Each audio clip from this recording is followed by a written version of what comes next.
there is no distinction on where the bike lane is and where the pedestrians are allowed to cross, which leads to a lot of traffic flow, which can be dangerous for all people passing throughout the Centrum.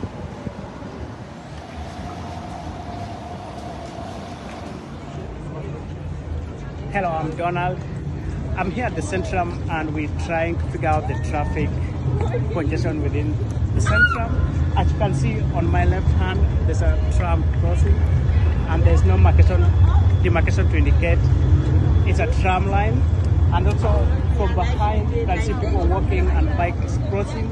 The traffic is not controlled and there's no marcation to indicate this is a bike lane or a pedestrian crossing or it's a car lane.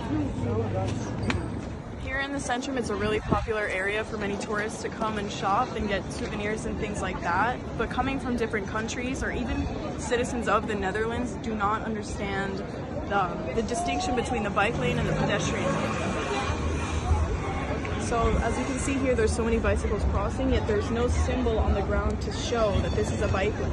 Therefore, we suggest adding symbols of a bicycle and a different color to the road to signify that bike lanes pass here and to give enough space for pedestrians and cars and trams to pass by. We think that putting a bright color or something distinguishable would make traffic a lot more controlled. Hi everyone, it's Gamze. I've been living in Voorburg in the Netherlands for 2 years and visit the Hague Centrum very often. As a person who lives in here, I can say that there is a traffic problem in the Centrum. Bicycle paths, pedestrian paths and tramways are not fully defined. I always have to be careful while walking on the road. Sometimes I don't realize that I am walking on the bike path, and many times I've been in danger for being in a bike accident. Although I'm a very careful person on the road, sometimes I can't understand the unclear bike paths.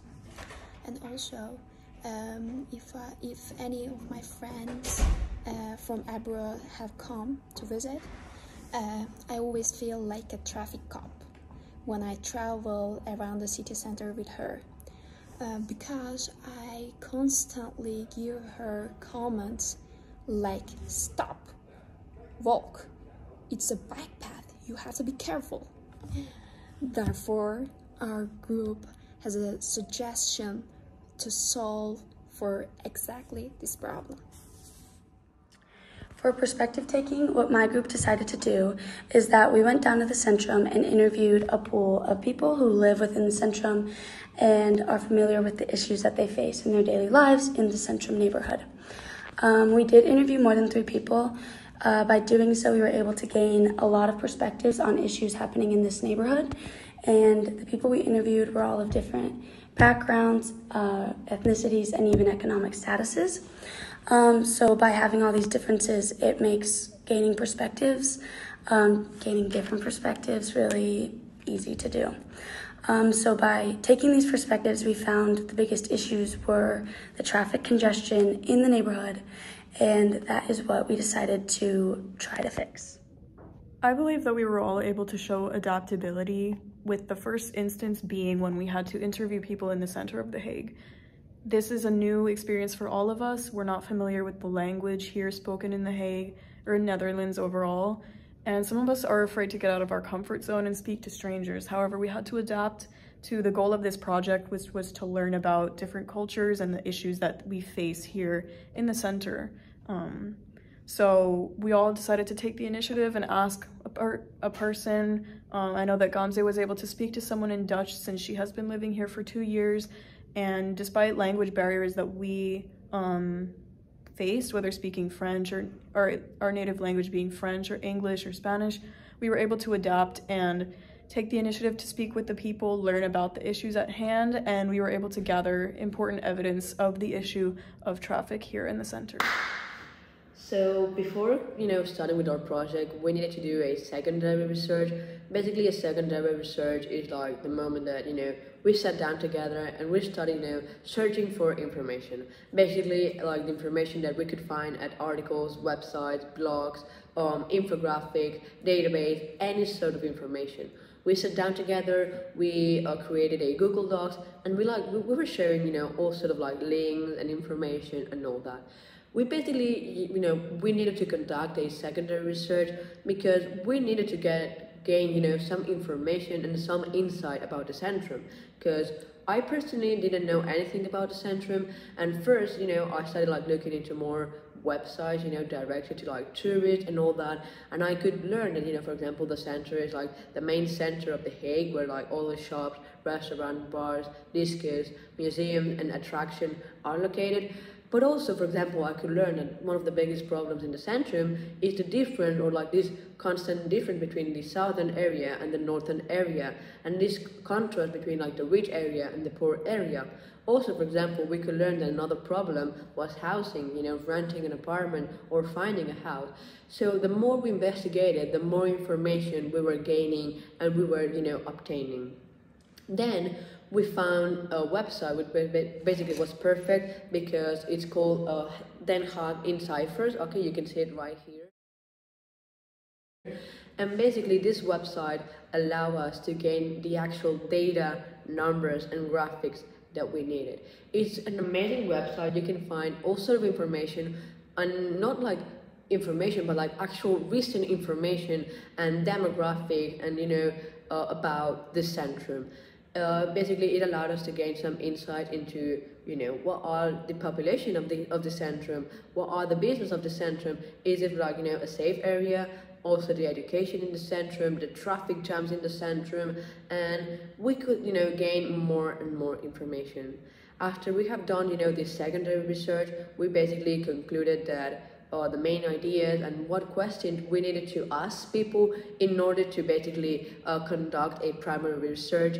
And basically I think that process was really great, and it helped us to get a better knowledge of what the Centrum is and what the main problems were. After the field research, we came up with multiple ideas and issues in the Centrum of The Hague, be it housing, traffic, poverty, inequalities, problem of migration, and we had to think of the most obvious and the most important issue to resolve in this center. So once we came up with the most important issue, the traffic problem in the center of The Hague, we had to come up with the most solution possible to reduce them to only one, and the most important one. So to that, we used a process which is the writing storming. So we, as a team, each team member had a piece of paper and had to write the most solution possible on each cases of the paper, which was divided in 8 cases. And once we done that, each team member shared its solution, and we finally came up to 14 solutions, such as introducing more free public transportation, creating more signals on the streets, or even a bigger solution and more costly one as building parking at outside the city, so that people could came outside with a car and then use public transportation.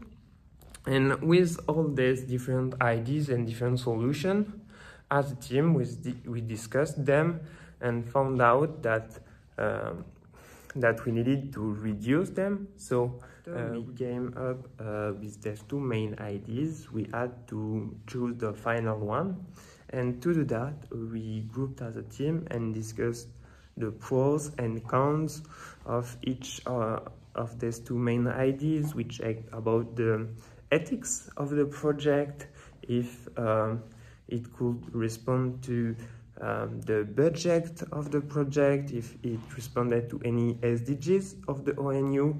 And we also talked with another team that presented their main ideas, and we presented them our ideas, so that there could be a positive critical thinking about these ideas, to think what was the best idea and how we could upgrade them and go more in depth. And with all of this process and this thinking, we came up with one final idea, and this final idea is our solution to the problem.